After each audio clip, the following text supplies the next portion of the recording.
Jambo na karibu katika taarifa zetu za habari za mchana wa leo, ikiwa ni tarehe 14 mwezi wa 7 mwaka 2026. Wapendwa wasikilizaji na watazamaji, kama itakuwa ni mara yako ya kwanza kufuatilia habari kupitia Congo Post News, una subscribe, like, comment na kushare, na kwa lugha nyingine banasema unajiabone, una comment vile vile una partager. Basi tunawakaribisha katika taarifa yetu ya habari kutoka sehemu mbalimbali nchini Jamhuri ya Kidemokrasia ya Kongo, hususan habari za vita vinavyoendelea katika eneo la mashariki mwa DRC, Kivu Kusini, Kivu Kaskazini na hata huko Ituri, ambako waasi wa ADF wanaendelea kufanya mashambulizi katika masehemu mbalimbali, na sehemu ya Kivu Kusini na Kivu Kaskazini waasi wa M23 wanaendelea kupambana na jeshi la serikali ya Jamhuri ya Kidemokrasia ya Kongo wanaoungwa mkono na wanamgambo wa kujitolea wanaojulikana kama Wazalendo. Wapendwa wasikilizaji na watazamaji, basi karibu katika taarifa yetu ya habari za mchana. Karibu. Tuende na habari kutoka mashariki mwa DRC, ambako mapigano makali yameripotiwa katika mji wa Katoi, makao makuu ya sekta yenye jina hilo katika wilaya ya Masisi mkoani Kivu Kaskazini, mashariki mwa Jamhuri ya Kidemokrasia ya Kongo. Kwa mujibu wa vyanzo vya kimila na usalama vya eneo hilo, mji huo ulirejea chini ya udhibiti wa wapiganaji wa Wazalendo kufuatia mashambulizi yaliyofanyika siku ya Jumapili. Taarifa zinaeleza kuwa mashambulizi hayo yalifanywa na wapiganaji wa Wazalendo waliotokea katika groupment ya Walwalwanda lililo katika wilaya jirani ya Walikale. Lengo lao lilikuwa ni kushambulia ngome zilizokuwa zikishikiliwa na waasi wa M23 ndani ya mji wa Katoi. Katika mapigano hayo, milio ya risasi nzito nyepesi ilisikika kwa muda mrefu, huku pande zote mbili zikijaribu kudhibiti maeneo muhimu ya mji. Wakazi wa Katoi pamoja na vijiji vya jirani walikumbwa na hofu kubwa kutokana na makabiliano hayo, hali iliyowalazimu wengi kukimbia makazi yao na kukimbilia maeneo yanayoonekana kuwa salama zaidi, wakihofia kuongezeka kwa vita. Kwa mujibu wa taarifa zilizopatikana kutoka vyanzo vya eneo hilo, wapiganaji wa Wazalendo walifanikiwa kuondoa wapiganaji wa M23 kutoka Katoi baada ya mapigano makali. Inaelezwa kuwa waasi hao waliondoka na kuelekea katika mimili ya Ngungu, huku Wazalendo wakianza kuimarisha ulinzi na kuongeza idadi ya wapiganaji wao ili kudhibiti huo na kuzuia mashambulizi mengine. Hata hivyo, hadi sasa hakuna taarifa rasmi iliyotolewa kuhusu idadi ya watu waliouawa au kujeruhiwa au kiwango cha uharibifu wa mali uliosababishwa na mapigano hayo. Kutokana na hali ya ukosefu wa usalama inayoendelea katika eneo la Masisi, imekuwa vigumu kudhibitisha taarifa hizi kupitia vyanzo huru. Kurejea kwa Katoi chini ya udhibiti wa Wazalendo kunajiri wakati mapigano kati ya Wazalendo na M23 yakiendelea kushika kasi katika wilaya Masisi na Walikale.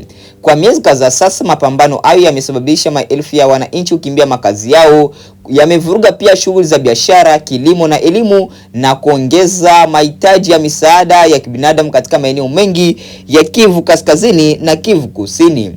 Wachambuzi wa masuala ya usalama wanaeleza kuwa mabadiliko ya udhibiti wa maeneo ya Katoi yanaonesha kuwa hali ya usalama mashariki mwa DRC bado ni mbaya sana. Wakati wananchi wakiendelea kutamani amani ya kudumu, juhudi za kisiasa na kidiplomasia zinaendelea kutajwa kuwa njia muhimu ya kumaliza mzozo huu, sambamba na hatua za kuhakikisha ulinzi wa raia. Ni muhimu kutambua kuwa taarifa kuhusu maendeleo ya mapigano katika eneo hilo bado zinategemea vyanzo vya ndani na zinaweza kubadilika kadri taarifa rasmi zilivyotolewa na mamlaka husika. Hiyo ndio ilikuwa ripoti yetu kuhusu hali ya usalama katika mji wa Katoi wilayani Masisi mkoani Kivu Kaskazini, mashariki mwa Jamhuri ya Kidemokrasia ya Kongo. Tuendelee na habari kutoka nchini DRC, ambako watu watatu wameuawa katika shambulio linalodaiwa kutekelezwa na waasi wa ADF alfajiri ya Jumatatu tarehe 13 mwezi wa 7 mwaka 2026 katika kijiji cha Mbutaba kilichopo katika kitongoji cha Matembo manispaa ya Mulekera kaskazini magharibi mwa mji wa Beni mkoani Kivu Kaskazini. Kwa mujibu wa mkuu wa kitongoji cha Matembo, washambuliaji hao wanadaiwa kutoka katika eneo la Kirote Wanzamvula magharibi mwa Mangboko. Taarifa zinaeleza kuwa kabla ya kufika Mbutaba waliwateka nyara raia wawili na kuwalazimisha kuwaongoza njia kuelekea mjini umo. Washambuliaji hao walifika Mbutaba majira saa 11 alfajiri. Baada ya kuwasili, mmoja raia aliyelazimishwa kuongoza aliuawa papo hapo. Washambuliaji hao kisha waliwaua raia wengine wawili, huku watu kadhaa wakijeruhiwa katika shambulio hilo. Baada ya kutekeleza mauaji hayo, inadaiwa inadaiwa kuwa waliondoka wakielekea katika eneo la Tuhakaina upande wa Sayo. Taarifa hizi zimethibitishwa pia na bunge la vijana la mji wa Beni ambalo limesema linafuatilia kwa masikitiko makubwa shambulio jipya lililotokea dhidi ya raia. Rais wa taasisi hiyo Don Sekanabo amesema taarifa za awali zinaonyesha kuwa watu 3 walipoteza maisha, akiwemo mmoja wa wananchi aliyelazimishwa kuwa aliyekuwa ikiwaongoza njia ya kuelekea huko walipofanya mashambulizi. Bunge hilo la vijana limetoa pole kwa familia zilizopoteza wapendwa wao na kuwatakia nufaa ya haraka waliojeruhiwa. Limelaani vikali mashambulizi hayo likisema linaendelea kusababisha vifo vya raia wasio na hatia na kuzofisha hali ya usalama katika eneo la Beni. Wakati huo wananchi wanatakiwa kuwa uangalifu, kushirikiana kwa karibu na vyombo vya usalama kwa kutoa taarifa kuhusu mienendo yoyote inayotia shaka na kujiepusha na kusambaza taarifa ambazo hazijathibitishwa ili kuepuka kuzua hofu zaidi miongoni mwa jamii. Bunge la vijana pia limetoa wito kwa mamlaka husika kuimarisha ulinzi wa raia na kuongeza juhudi za kurejesha amani na usalama wa kudumu katika maeneo yaliyokumbwa na mashambulizi ya makundi yenye silaha. Shambulio hilo ni miongoni mwa tukio linaloendelea kuonyesha changamoto za kiusalama katika eneo la Beni ambako wananchi wamekuwa wakikabiliwa na mashambulizi ya mara kwa mara yanayohusishwa na waasi wa ADF. Hali hiyo imeendelea kuathiri maisha ya wananchi au ya wakazi na kuongeza mahitaji ya ulinzi pamoja na misaada ya kibinadamu. Tuendelee na habari kutoka nchini DRC ambako huzuni imetanda katika kijiji cha Muganze kilichopo katika eneo la Luberike wilayani Walikale mkoani Kivu Kaskazini mashariki mwa DRC baada ya mwanamke mmoja kupoteza maisha kwa kupigwa risasi wakati wa tukio la ufyatuaji risasi uliowahusisha wapiganaji wawili wa wazalendo jioni Jumapili tarehe 12 mwezi wa 7 mwaka 2026. Kwa mujibu wa vyanzo vya eneo hilo, tukio hilo lilitokea wakati wapiganaji hao wawili walipokuwa kikunywa pombe pamoja. Inadaiwa kuwa mabishano yalizuka kati yao na baadaye yakageuka kuwa ugomvi. Katika hali hiyo, mmoja wa wapiganaji hao alifyatua risasi akimlenga mwanamke. Hata hivyo, risasi hiyo ilimpata mwanamke aliyekuwa karibu na eneo hilo ambaye hakuwa na uhusiano wowote na ugomvi wao. Mwanamke huyo alifariki dunia papo hapo kutokana na majeraha ya risasi aliyoyapata. Mwili wake ulizikwa siku iliyofuata Jumatatu tarehe 13 mwezi wa 7, huku wakazi wa Muganzi wakieleza masikitiko makubwa na hofu kuhusu usalama wao. Wengi wanasema wanaishi katika wasiwasi kutokana na matukio ya mara kwa mara yanayohusisha watu wenye silaha. Vyanzo hivyo vinaeleza kuwa mpiganaji anayeshakiwa kufyatua risasi alikamatwa mara moja na wenzake. Hata hivyo, hadi sasa haijafahamika hatua za kinidhamu au kisheria zilizochukuliwa dhidi yake, huku uchunguzi kuhusu mazingira ya tukio ukiendelea. Tukio hili linatokea wakati eneo la Luberike linaendelea kukabiliwa na changamoto za kiusalama kutokana na uwepo wa makundi mbalimbali yenye silaha. Katika miezi ya karibuni, visa vya ufyatuaji risasi ovyo, migogoro kati ya wapiganaji na matukio mengine ya vurugu vimeendelea kuhatarisha maisha ya raia wasio na hatia. Wananchi wa eneo hilo wanaendelea kutoa wito kwa mamlaka na viongozi wa makundi yenye silaha kuchukua hatua za kuhakikisha nidhamu miongoni mwa wapiganaji na kuimarisha ulinzi wa raia ili kuzuia matukio kama hayo yasijirudie. Tuendelee na habari kutoka nchini DRC ambako mwandishi wa habari za uchunguzi na mwandishi wa vitabu Nikese Kibel Beloka ametoa wito kwa baadhi ya wanahabari, wawasilianaji na washawishi wa mitandao ya kijamii wanaodai kumuunga mkono Rais wa Jamhuri ya Kidemokrasia ya Kongo Felix Antoine Tshisekedi kutafakari kauli na ujumbe wanaotoa kuhusu vita vinavyoendelea mashariki mwa Jamhuri ya Kidemokrasia ya Kongo. Kwa mujibu wa Nikese Kibel Beloka, baadhi ya watu au wanatoa maudhui ambayo kwa mtazamo wake yanaweza kuwanufaisha waasi wa M23 pamoja na washirika wao wanadai kutoka huko Rwanda. Amesema kuwa ukosoaji unaolenga jeshi la Jamhuri ya Kidemokrasia ya Kongo FARDC unaweza kudhoofisha juhudi za kujitolea kwa wanajeshi wanaoendelea kupambana katika maeneo yenye vita. Katika kauli yake amewataja baadhi ya washawishi wa mitandao ya kijamii ikiwemo Dinosaur na Chancellor Chala, akidai kuwa huenda wakawa wanashawishiwa na maslahi fulani, wakati ambapo taarifa zinaonyesha kuwa huenda kukawa na mabadiliko ya uongozi ndani ya jeshi la FARDC. Hata hivyo, ni muhimu kusitiza kwamba madai hayo yanawakilisha mtazamo wa Nikes Belbeloka na hayajathibitishwa na mamlaka rasmi wala ushahidi huru unaoweza kuthibitisha tuhuma hizo dhidi ya watu waliotajwa. Wakati huo hali ya usalama mashariki mwa Jamhuri ya Kidemokrasia ya Kongo inaendelea kuwa ya wasiwasi, huku mapigano kati ya jeshi la serikali na waasi wa M23 yakiendelea kuathiri maisha ya maelfu ya raia na kuchochea wito wa kutafutwa kwa suluhisho la kudumu kupitia mazungumzo ya kidiplomasia. Baada ya kusikiliza taarifa zetu za habari kutoka sehemu mbalimbali nchini Jamhuri ya Kidemokrasia ya Kongo, mpendwa msikilizaji na mtazamaji, basi acha nikuunge moja kwa moja na habari za kimataifa. Karibu. Kakasi huku kila upande ukidai kudhibiti njia muhimu ya usafiri wa majini ya mlango bahari wa Hormuz. Mashambulizi mapya ya pande hizo yamevuruga usafiri wa meli, kupandisha bei ya mafuta na kuzidisha hofu ya kurejea kwa vita kamili, wakati juhudi za kidiplomasia za kumaliza mzozo huo zikiendelea kudhoofika. Idi Sesanga na taarifa zaidi. Mvutano uliongezeka mwishoni mwa wiki baada ya Iran kushambulia meli ya mizigo katika mlango wa Hormuz, hatua iliyofuatiwa na Marekani kushambulia makumi ya ngome za kijeshi ndani ya Iran, ikiwemo mifumo ya ulinzi wa anga, rada na maeneo ya kurushia makombora.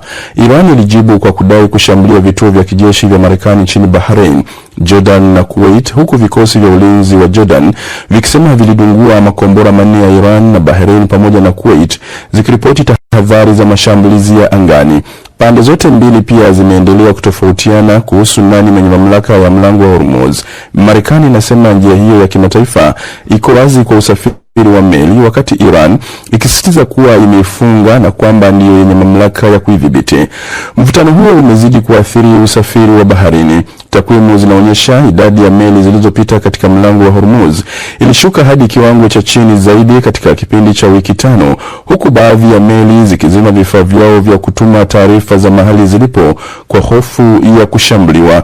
Hali hiyo pia imeongeza bei ya mafuta duniani na kuzidisha mashaka juu ya makubaliano ya muda ya siku 60 yaliyokuwa yanalenga kufungua tena njia hiyo na kuandaa mazungumzo ya kumaliza vita. Katibu mkuu wa Umoja wa Mataifa Antonio Guterres ameonya kuwa kurejea kwa mapigano kamili kutakuwa na athari kubwa kwa eneo hilo na uchumi wa dunia. Lakini mchambuzi wa masuala ya Mashariki ya Kati na aliyewahi kuwa mpatanishi wa Marekani Aaron David Miller anaamini bado hakuna mazingira yanayoweza kuzilazimisha pande hizo mbili kurejea mezani kwa mazungumzo. Miller anasema Iran imeigeuza jiografia kuwa silaha ya kimkakati kwa kutumia mlango wa Hormuz kuongeza ushawishi wake kwa mataifa ya Ghuba, na kwamba hiyo sio mbinu ya muda tu ya mazungumzo bali ni sehemu ya mkakati wake wa muda mrefu. US military could open the strait. Jeshi la Marekani linaweza kufungua mlango bahari wa Hormuz, lakini kuendelea kuweka wazi kungehitaji operesheni kubwa ya kijeshi, ikiwamo kutuma vikosi vya ardhini na kufanya mashambulizi ndani zaidi ya Iran ili kuzuia makombora na droni. Hilo ambalo utawala wa Trump unalitaka. Kwa hiyo hali hii inaweza kuwa ya kawaida kwa sasa, ingawa si endelevu. Iran inaweza kurejesha tena kizuizi cha majini, lakini hatua hiyo itaumiza uchumi wake pamoja na soko la mafuta duniani. Licha ya Pakistan, Qatar na Misri kuendelea na juhudi za upatanishi, mashambulizi mapya yamezidisha mashaka kuhusu mustakabali wa makubaliano ya muda kati ya Washington na Tehran. Wakati huo huo, kiongozi mkuu mpya wa Iran Ayatollah Mojtaba Khamenei ameapa kuendeleza kulipiza kisasi kwa mauaji ya babake Ali Khamenei, huku Rais Donald Trump akionya kuwa jaribio lolote la kumuua litakabiliwa na jibu kali kutoka Marekani. Wakati kila upande ukisisitiza msimamo wake kuhusu mlango wa Hormuz, hofu inaongezeka kuwa njia hiyo muhimu kwa biashara ya mafuta duniani inaweza kuendelea kuwa kitovu cha mapambano badala ya diplomasia. Ripoti yake Idi Sesanga. Seneta maarufu wa chama cha Republican anayewakilisha jimbo la South Carolina huko Marekani, Lindsey Graham amefariki dunia akiwa na umri wa miaka 71, akitajwa kuwa mmojawapo wa wanasiasa wenye ushawishi mkubwa kwenye siasa ya nje ya Marekani, hasa akiunga mkono vita dhidi ya Iran, vita vya Israel dhidi ya ukanda wa Gaza na Ukraine dhidi ya Urusi. Mohamed Halef amezungumza na mchambuzi wa masuala ya kisiasa nchini Marekani, Profesa David Monda wa chuo kikuu cha jiji la New York, na kwanza alitaka kujua Senator Graham alitokea wapi kisiasa. Ujana wake alihutumu kwenye wanaanga hapa Marekani. Historia yake, babake na mamake walifariki akiwa mchanga, halafu dadake akamlea kama mtoto wake. Kwa hivyo nafsi yake ni ile ya kunyenyekea sana, na walikuwa na biashara. Lakini alipoingia kwenye siasa kuwania useneta, alikuwa na ukaribu sana na Senator John McCain, Republican kutoka jimbo la Arizona. Kila anavyotajwa katika wakosoaji wake ni mtu ambaye alipendelea sana vita, mtu ambaye alipendelea nchi yake Marekani ijiingize kivita dhidi ya mataifa mengine. Hii imemjenga kama mtu aina gani panapohusika wa Marekani wa kawaida? Je, alikuwa anawakilisha mawazo ya Marekani wa kawaida kwa kuwa na siasa hii?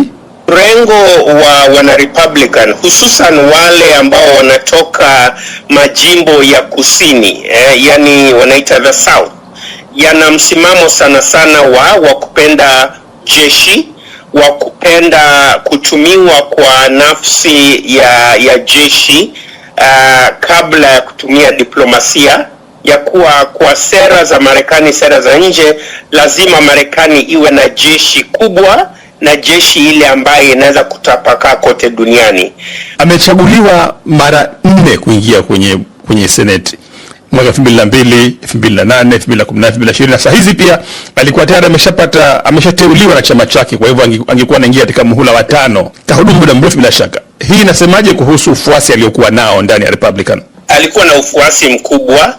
Mihula 4 kwenye Seneti ni karibu robo karne, ni muda mrefu. Na inaonyesha dhahiri shahiri hata kwa historia yake. Wanademokrat wamejaribu kuleta wapinzani wake kumpinga kwenye kiti hicho, lakini kule South Carolina ni kama amekuwa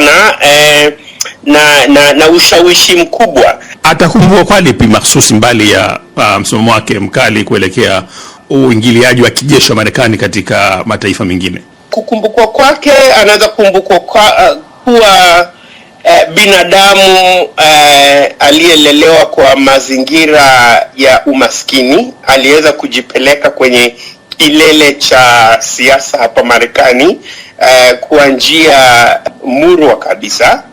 Njia nyingine ni kwamba alikuwa na ustadi kwenye Seneti, kuendeleza sera za mrengo wa kulia, ya kwamba Marekani lazima iheshimike, na sio kuheshimika tu kwa maneno tu, kwa diplomasia tu, lakini pia Marekani lazima ibebe ile fimbo.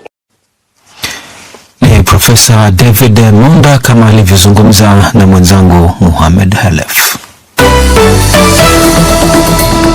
DW tunavuma kwa kishindo.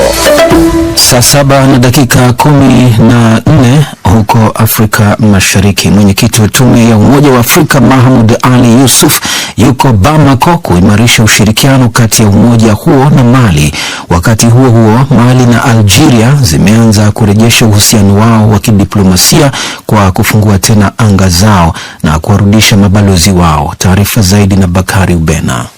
Ziara hiyo ya siku 2 ya Mahmoud Ali Yusuf mjini Bamako inalenga kuonyesha mshikamano wa Umoja wa Afrika na wananchi pamoja na serikali ya Mali. Ali Yusuf anatarajiwa kukutana leo Jumatatu na kiongozi wa mpito Jenerali Assimi Goita. Kwa mujibu wa televisheni ya taifa ya Mali ORTM, ziara hiyo ni sehemu ya hatua mpya za kuimarisha mazungumzo na ushirikiano kati ya Mali na Umoja wa Afrika.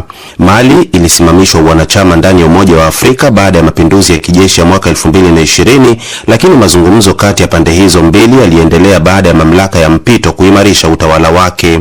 Ziara hiyo imekuja wakati Mali inakumbwa na mashambulizi ya makundi ya wapiganaji wa itikadi kali na yanayotaka kujitenga huko kaskazini mwa nchi. Wakati huo huo, kuna ishara mpya za kupungua kwa mvutano kati ya Mali na Algeria baada ya miezi 15 ya mgogoro wa kidiplomasia. Nchi hizo mbili zimetangaza kufungua tena anga zao kwa safari za kiraia na kijeshi pamoja na kuwarejesha mabalozi wao katika nchi husika. Mvutano kati ya majirani hao ulizidi mwaka 2025 baada ya Algeria kuidungua drone ya jeshi la Mali karibu na mpaka wa pamoja. Algeria ilidai ndege hiyo iliingia katika anga yake, huku Mali ikisisitiza kuwa ilikuwa ndani ya eneo lake. Tofauti hizo zilichochewa pia na msimamo tofauti kuhusu mgogoro wa Sahara Magharibi. Nani hapo ndipo tunapohitimisha matangazo yetu ya habari za mchana leo, ikiwa ni tarehe 14 mwezi wa 7 mwaka 2026. Wapendwa wasikilizaji na watazamaji, jina langu ni Idi George, nikiendelea kutangazia kila siku kupitia mtandao wetu wa YouTube Congo Post News. Unaweza kutuandikia kwenye namba ambayo inaendelea kuona hapo kwenye screen yako kwenye video, na ukanipatia maoni yako aiza mapendekezo yako. Basi tukutane katika taarifa zetu za habari za jioni, ila acha tuendelee kusema asante kwa kuendelea kuchagua Congo Post News kama kituo chako chema na bora cha matangazo. Ni yana mazungumzo ya kila siku, ni wakati tunaletea habari sahihi naweza kuaminika, vile vile kwa muda muafaka. Tunakupatia habari za asubuhi, mchana na magharibi. Asante, chao.